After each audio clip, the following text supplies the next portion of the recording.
C'est-à-dire, nous, ce qu'on a beaucoup incité dans le rapport, puis c'est dans la loi, c'est qu'on a un droit à des services publics laïques au Québec. Mettons, moi, je me pointe au bureau de la SAAQ pour avoir mon permis de conduire, là, puis le fonctionnaire, il a le visage couvert pour des services religieux, puis c'est un monopole de l'État, puis j'ai pas le choix d'y aller. Excuse, mais on respecte pas mon droit à des services publics laïques, là. Ben c'est ça, on va rentrer dans le rapport, là, tu sais, parce qu'on en a parlé un peu en large.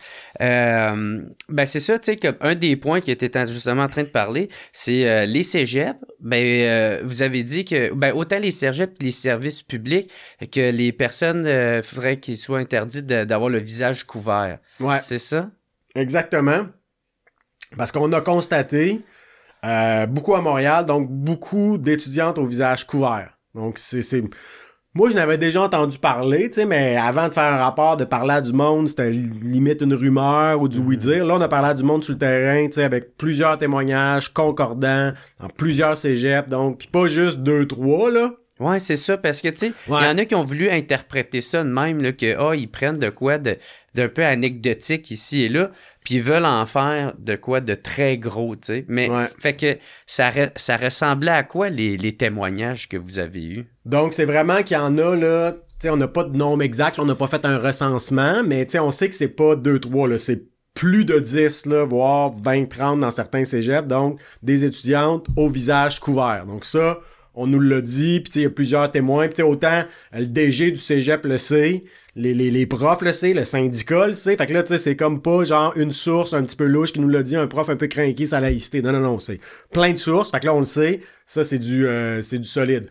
Ensuite, ce qu'ils nous disent, c'est carrément, il y a carrément des profs qui nous ont dit, c'est dur psychologiquement, là. Tu sais, t'as une classe, là, pis t'en as 2-3, là, tu vois pas leur visage. Tu sais, c'est pas le fun, là. Pis moi, j'enseigne, je suis prof dans la vie, pis tu sais, OK, je comprends, là, quand un prof de cégep me raconte ça, je fais comme, OK, wow, je suis ton bord, là, tu sais, je comprends, là, ça a aucun bon sens. Pis tu sais, il y a un concept en enseignement qu'on appelle la relation pédagogique. Tu sais, il suffit pas juste de parler, d'être dans son monde, puis de parler quand on enseigne, là. Tu sais, ça se passe dans les yeux, ça se passe dans... Faut que tu sois en contact avec tes élèves, tu vois leur non-verbal, bon... Tu sais, il y a une relation pédagogique, une relation d'aide à certains égards. Écoute, quand personne, tu vois pas son visage, là, tu cancelles la relation pédagogique, là. C'est clair que ça nuit, là. Fait que ça a juste aucun bon sens d'avoir des visages couverts dans l'enseignement. Bon, fait que ça, c'est le premier constat qu'on a fait comme terrain, là. Ça nuit. Puis après ça, une fois qu'ils sont diplômés, là. Parce que là, c'est parce qu'on nous a dit que c'est depuis la pandémie qu'il y a ça. Fait qu'on peut penser 2021, 2022. Fait que là, c'est peut-être ces jeunes filles-là sont probablement pas encore sur le marché du travail, ou en tout cas, où ils commencent, sont pas encore arrivés à l'université. Fait que, mais ça marche pas, là, sur le marché du travail, là, tu sais, à moins d'être dans la communauté, dans un truc vraiment niché. Ça marche pas, là. Faut leur dire, là, que ça fonctionne pas, là. L'adaptation au marché du travail. Ouais. Ça marche pas, là. Tu peux pas avoir le visage couvert comme ça. Fait que ça, c'était le premier point. Fait qu'il y a l'argument très terrain de dire ça ne marche pas au niveau pédagogie. L'autre argument, c'est plus ma coprésidente Christiane Pelcha qui l'a développé. Elle a dit c'est carrément contraire à la dignité des femmes. T'sais, c'est carrément parce que l'idée derrière, là, c'est que comme une femme, c'est tellement indigne qu'il faut cacher ça, là. Puis là, son argument, c'est de dire... Puis la réponse, c'est toujours de dire « Ouais, mais c'est un choix. » Ouais, mais elle a choisi. Elle veut avoir le visage couvert. T'sais, c'est toujours ça l'argument qu'on nous fait. Mais Christiane, elle répond à ça. Mais la femme, là, qui renonce à sa dignité, là, elle renonce à sa dignité individuelle à elle, mais elle renonce à la dignité de toutes les femmes. T'sais, c'est comme quelqu'un qui dit « Ben moi, en raison de ma couleur de peau, là, j'accepte d'être payé moins que les autres. » Okay, tu renonces à ta dignité, mais tu renonces à la dignité de toutes les gens de ta couleur de peau, là. Fait que non, on peut pas te laisser faire, là. Tu sais, l'argument libéral de dire, ben, chacun choisit, pis on se met... Non. Un moment donné, ça a des limites, là. Puis là, visage couvert, dans le cadre d'une idéologie qui pense que les femmes sont indignes, là, on a atteint une limite. Puis l'idée, c'est de dire, faut pas que l'État s'associe à ça. Puis là, tu sais, à la limite, si on voulait aller plus loin, on l'interdirait partout dans l'espace public, comme en France, sauf dans les lieux de culte, je pense, où c'est permis. Bon, on pourrait aller jusque-là, mais nous notre argument, c'est à dire au moins dans les espaces de l'État, au moins dans les services publics, parce que il faut que d'aucune manière l'État québécois soit associé à ça. Comme c'est normal, tu sais, moi je suis dans un bureau du gouvernement, puis ça se promène au cégep, là, puis visage couvert, c'est normal, tu sais, le gouvernement tolère ça, là, non. Non. Mhm. Après ça, dans la rue, ce serait un autre niveau, là, puis là, je laisse le débat en société, j'ai pas d'opinion forte là-dessus, mais dans le rapport, on s'est dit, dans les services publics. Mais, tu sais, la laïcité demande que les personnes en autorité de la fonction, des fonctionnaires, tu sais, il n'y ait pas de signe religieux, il n'y ait pas de port.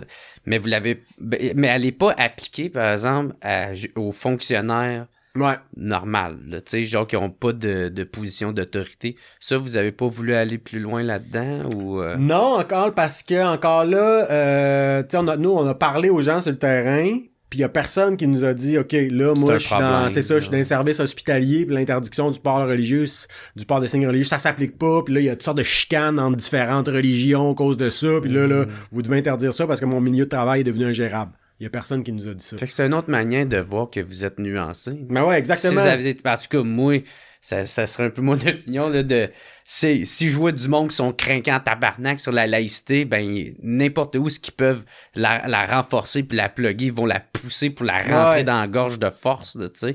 Puis en tout cas, moi jusqu'à date, c'est pas ça que vous semblez me dire. Non, c'est ça, parce qu'on est vraiment parti du terrain, tu sais, fait que les étudiantes au visage couvert, on l'a pas inventé, c'est des profs de cégep qui ont voulu nous parler. Fait que là, on a dit, OK, là, il y a un enjeu, on vous écoute, il y a un enjeu, on parle au DG, on parle aux autres. Tout le monde nous confirme que c'est un enjeu, on fait une recommandation. Les fonctionnaires autres que ceux en autorité avec leurs signes religieux, personne nous a parlé de ça. Fait qu'on n'a pas inventé un problème où tu te dis pas que ça existe pas, là, tu sais, on avait 6 mois, on avait des moyens limités. Mais c'est pas venu à vos oreilles. Mais c'est ça, tu sais, honnêtement. Fait que c'est ça qui explique qu'on n'est pas allé là, même si je peux comprendre le raisonnement qui pourrait, tu sais. Puis l'autre affaire aussi qui ressort du rapport, c'est que, tu sais, souvent on parle de laïcité, puis on parle d'interdiction, puis ça fait partie de ça, puis c'est correct d'en débattre. Mais ça sur quoi on a essayé d'insister, c'est que dans le fond, là, les interdictions sont là pour respecter des droits. C'est-à-dire, nous, ce qu'on a beaucoup insisté dans le rapport, puis c'est dans la loi, c'est qu'on a un droit à des services publics laïques au Québec. Mettons, moi, je me pointe au bureau de la SAQ pour avoir mon permis de conduire, là, puis le fonctionnaire, il a le visage couvert pour des services religieux, puis c'est un monopole de l'État, puis j'ai pas le choix d'y aller. Excuse-moi, mais on respecte pas mon droit à des services publics laïques, là. On respecte pas ma liberté de conscience, parce que moi, je suis opposé à ça, les gens qui ont le visage couvert, parce que je connais l'idéologie derrière ça, puis ça vient me chercher, puis je veux pas, j'ai pas affaire avec un fonctionnaire. Puis là, je suis obligé, parce que c'est un monopole de l'État. Fait que nous, on insiste sur le rapport, dire toutes les interdictions, en fait, là, c'est pour respecter le droit à des services publics laïques. Puis là, nous, on propose d'ajouter même un nouveau droit, de dire que pour les travailleurs de l'État, au sens large, le droit de travailler dans un environnement laïque. D'où le lien avec l'interdiction du visage couvert des étudiantes. Dans le fond, c'est pour protéger les profs, là. Tu sais, quand t'es prof, là, t'es là pour enseigner la science ou la philo. Si t'es pas là pour être avec des pubs religieuses ambulantes, là. Tu sais, fait que t'as le droit d'un environnement minimum de laïcité. Fait que dans cette optique-là, on se propose d'interdire le visage couvert. Fait qu'on est vraiment dans une logique où on a des droits. Pour l'instant, c'est le droit des services publics laïques. Nous, on propose d'ajouter le droit des travailleurs de l'État de travailler dans un environnement laïque, puis le droit des enfants qui fréquentent des institutions de l'État d'être protégés contre les pressions religieuses. Donc, on aurait ces 3 grands droits fondamentaux-là. Puis après ça prend des interdictions, puis ça prend des mécanismes, puis ça prend des plaintes, puis ça prend des recours, puis ça prend des sanctions. Mais ça, c'est l'accessoire, là. Ce qui compte, c'est qu'on ait ces droits-là. C'est exactement la même chose dans la loi 101. Dans la loi 101, là, t'as le droit de travailler en français, t'as le droit à des services en français, t'as le droit de t'exprimer dans une assemblée délibérative en français, etc., etc.